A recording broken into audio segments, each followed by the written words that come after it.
नमस्ते दोस्तों, आप सभी को मेरा चैनल में स्वागत है। कहानी किसे नहीं अच्छा लगता है। कहानी सबको अच्छा लगता है।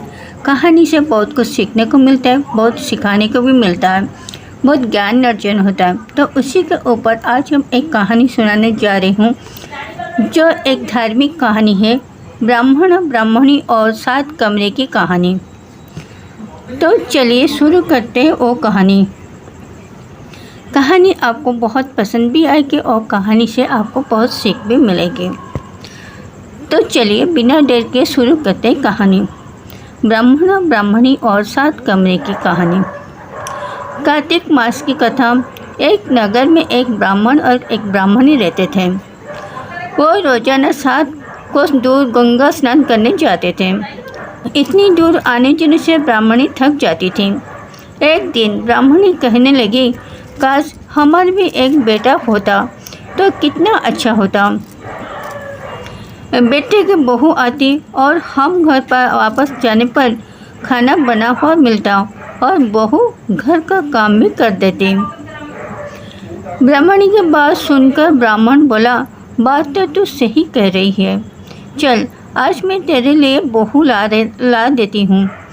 ब्राह्मणी बोली, वो कैसे? ब्राह्मण ने कहा कि तू एक पोटली में आटा डालकर उसमें कुछ मोहरी रख दे।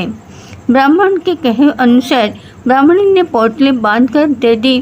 पोटली लेकर ब्राह्मण चला गया। ब्राह्मण अभी कुछ ही दूर गया था कि उसे नदी के किनारे बहुत ही सुंदर लड़कियां दिखाई दी। वो तेर में घर बनाकर खेल रहे थे। उसमें से एक लड़की ने कहा कि मैं अपना घर नहीं तोड़ूंगी, मुझे तो रहने के लिए एक घर चाहिए। लड़की की बात सुनकर ब्राह्मण मन ही मन सोचने लगा कि बहू बनाने के लिए वो लड़की ही सही रहेगी। जब वो लड़की जाने लगी तो ब्राह्मण भी उसके पीछे पीछे उसके घर तक चला गया। वहाँ जाकर ब्राह्मण ने उससे कहा, बेटी अभी कार्तिक मास चल रहा है, इसलिए मैं किसी के घर खाना नहीं खाता। मैं आटा लेकर आया हूँ। तुम अपनी माँ से पूछो कि क्या वो मेरे लिए आटा छान कर रोटी बना देगी। यदि वो मेरा आटा छान कर रोटी बना देगी तो मैं रोटी खाऊंगा। लड़की ने जाकर अपनी माँ से सारी बात बता दी। माँ ने कहा, ठीक है, जाकर बाबा से कहते कि वह अपना आटा दे दे, मैं रोटी बना दूँगी। जब वो आटा छानने लगी तो आटा में से मोहरें निकली। वो सोचने लगी कि जिसके आटे में इतनी मोहरें, उनके घर में कितनी मोहरें रहेंगे। जब ब्राह्मण खाना खाने बैठा तो लड़की की माँ ने कहा, बाबा क्या आप अपने लड़के की सगाई करने जा रहे हैं? तब ब्राह्मण ने कहा कि मेरा बेटा तो काशी में पढ़ने गया हुआ है, लेकिन यदि तुम कहो तो खान कटोरे के विवाह करके तेरी बेटी को अपने साथ ले जाऊंगा। लड़की की माँ ने कहा, ठीक है बाबा, और फिर खान कटोरे से अपनी लड़की की शादी करके उसे ब्राह्मण के साथ भेज दिया। ब्राह्मण ने घर आकर कहा, रामू की माँ दरवाज़ा खोल कर देख ले, मैं तेरे लिए बहू लेकर आया हूँ। ब्राह्मणी बोली, दुनिया में तो ताने मारने ही थी, अब आप भी मारने लगे। हमारा तो कोई बेटा ही नहीं है, तो बहू कहाँ से आएगी? ब्राह्मण ने कहा कि तू दरवाज़ा खोल कर देख। तो जब ब्राह्मण ने दरवाज़ा खोला तो सामने बहू को खड़ी देखा। उसने बहू का स्वागत किया और आदर सत्कार से अंदर ले गई। अब ब्राह्मण और ब्राह्मणी स्नान करने जाते तो बहू घर का सारा काम करके और खाना बनाकर रखती। अब उसके कपड़े धोती और रात को पैर भी दबाती थी। इस तरह काफ़ी समय बीत गया। ब्राह्मण ने अपनी बहू से कहा कि बहू कभी भी चूल्हे की आग मत बुझने देना, तो मटके का पानी खत्म मत होने देना।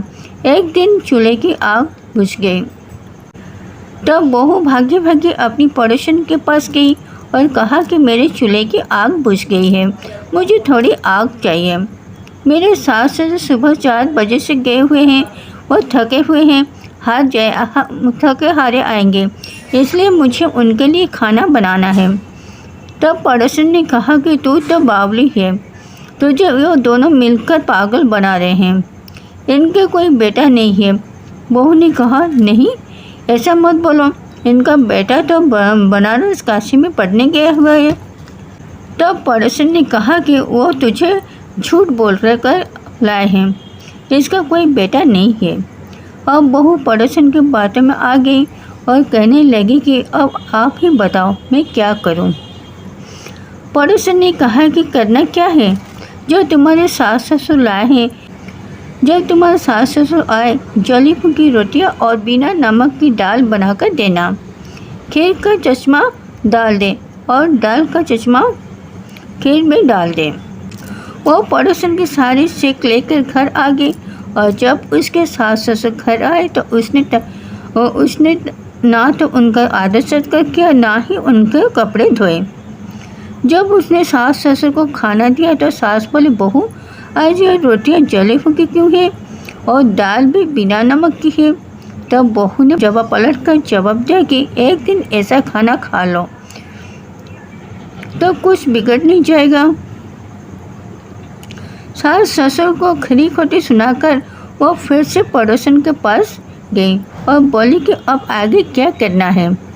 पड़ोसन ने कहा कि अब तुम सास को कोठे की चाबी मांग लो। सास ससुर को खटी खोटी सुनाकर और फिर से पड़ोसन के पास भाग गई और बोले, आगे अब क्या करना है। पड़ोसन ने कहा कि अब तुम सुनो, सातों कोठरी की चाबी मांग लेना।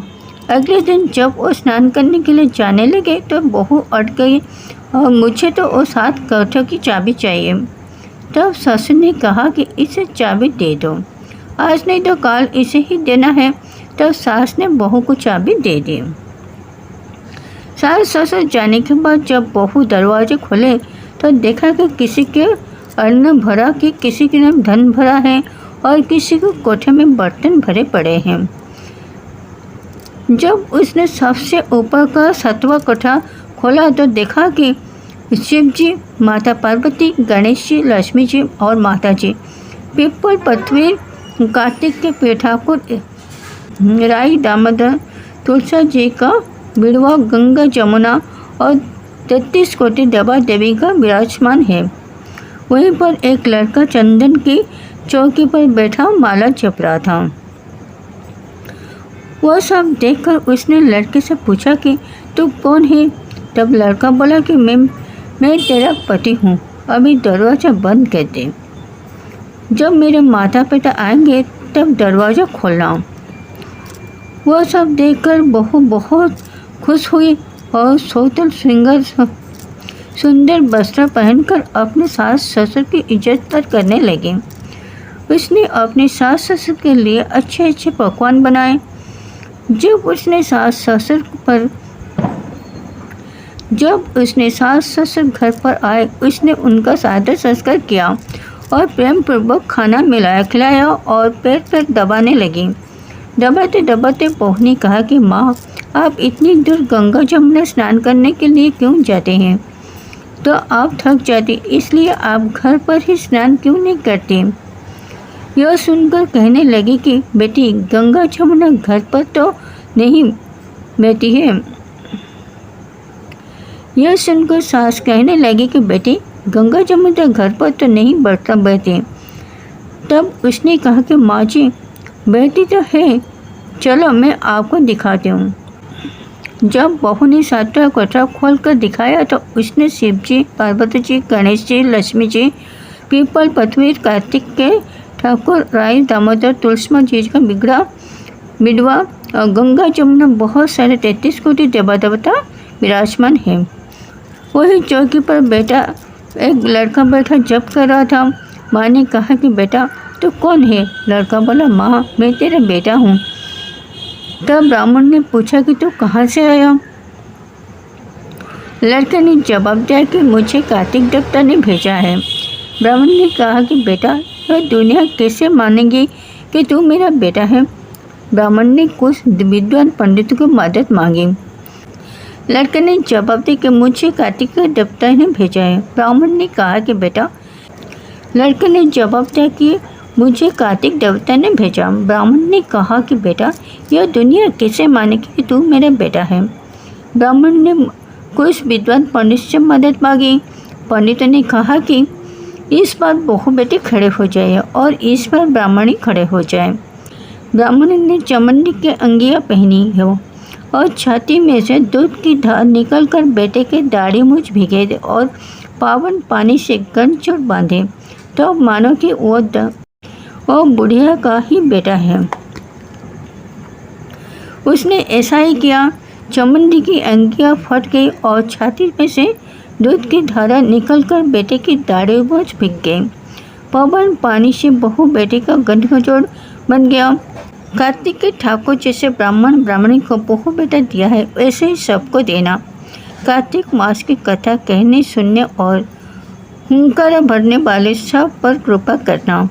तो वही था आज की कहानी अगर अच्छा लगे आप हमारा वीडियो को लाइक करें और चैनल को सब्सक्राइब करना ना भूलें। फिर मिलते हैं सेकंड वीडियो। तब तक के लिए thank you so much watching my video. Thank you.